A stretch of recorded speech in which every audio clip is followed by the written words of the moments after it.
Hello बच्चों, let's read the question. The far point of myopic person is 80 centimeter in front of the eye.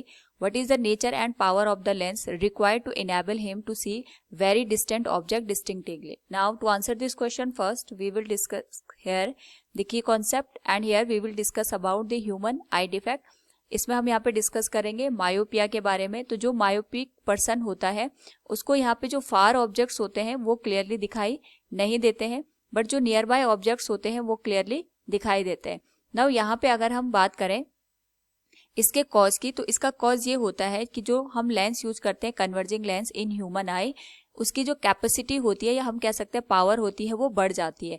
या फिर ये भी हो सकता है कि जो हमारे पास आई बॉल है इसका जो साइज होता है वो भी बढ़ जाए. इस पर्टिकुलर केस में जो इमेज होती है वो रेटिना पे ना बन के रेटिना से पहले ही बन जाती है. और इसको करेक्ट करने के लिए हम यहाँ पे एक ऐसा लेंस यूज करते हैं जो कि कन्वर्जिंग लेंस की पावर को कम कर पे. इसके लिए हम यहाँ पे कॉन्केव लेंस का यूज करते हैं. नाउ यहाँ पे अगर हम इसको रे डायग्राम से देखें तो हमारे पास ये आ गया आई लेंस. इसके थ्रू यहाँ पे जो इमेज होगी वो रेटिना से पहले ही किसी पॉइंट पे फोकस हो जाएगी. तो इसको यहाँ पे करेक्ट करने के लिए हम कॉन्केव लेंस का यूज करते हैं.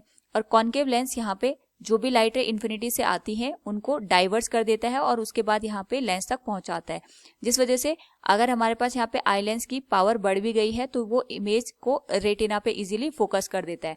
नाउ हमें एक और बात ध्यान रखनी है, that is of the far point. तो फार पॉइंट हमारे पास वो मैक्सिमम डिस्टेंस होती है जहाँ पे अगर हम ऑब्जेक्ट को रख दें तो वो हमें क्लियरली दिखाई देगा. और नॉर्मल आई के लिए जो फार पॉइंट होता है वो इन्फिनिटी होता है, लेकिन जो मायोपिक पर्सन होता है उसके लिए जो फार पॉइंट की वैल्यू होती है वो लेस देन इन्फिनिटी होती है.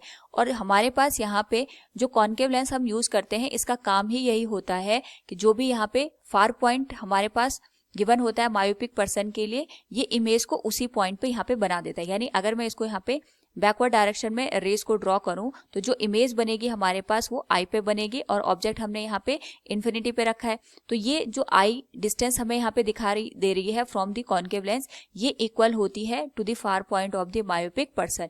Now according to the question हमारे पास यहाँ पे क्वेश्चन में दे रखा है far point of myopic person is 80 centimetre in front of the eye. यानी इस केस में जो हमारे पास इमेज की डिस्टेंस बनेगी from the concave lens that will be minus of 80 centimetre. और हमें यहाँ पे nature and power of the lens बताना है. इस पर्टिकुलर केस में जो यू की वैल्यू आएगी कॉन्केव लेंस के लिए यू इन्फिनिटी हो जाएगा. सबसे पहले हम यहाँ पे फोकल लेंथ निकालेंगे.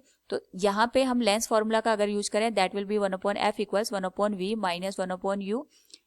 इसकी वैल्यू आ जाएगी 1/f इक्वल्स v की वैल्यू आ जाएगी माइनस 80 सेंटीमीटर और u की वैल्यू आ जाएगी इन्फिनिटी के बराबर. तो जो फोकल लेंथ आएगा that will be minus of 80 centimetre. Now हमसे क्वेश्चन में पूछा गया what is the nature and power of the lens. तो जो यहाँ पे नेचर होता है लेंस का वो तो कॉन्केव लेंस होता है. और अगर हम इसके लिए पावर कैलकुलेट करें तो पावर कैलकुलेट करने के लिए we will reciprocal the value of focal length. और यहाँ पे जो फोकल लेंथ होती है उसको हम 100 से मल्टीप्लाई कर देते हैं इन द न्यूमरेटर ताकि ये जो वैल्यू है वो डायोप्टर में कन्वर्ट हो पाए. तो यहाँ पे जो पावर की वैल्यू आएगी that will be 100 divided by focal length that is of the minus of 80 centimetre. Now यहाँ पे अगर हम इस होल वैल्यू को सॉल्व करें we can say the value of power will be minus 1.25 dioptre के बराबर. This will be the required power of the given lens. So from the given question we can say what is the nature and power of the lens. Nature हो जाएगा concave and जो power आ जाएगी यहाँ पे that will be minus 1.25 dioptre के बराबर. Hope all you understood it. Thank you and best of luck.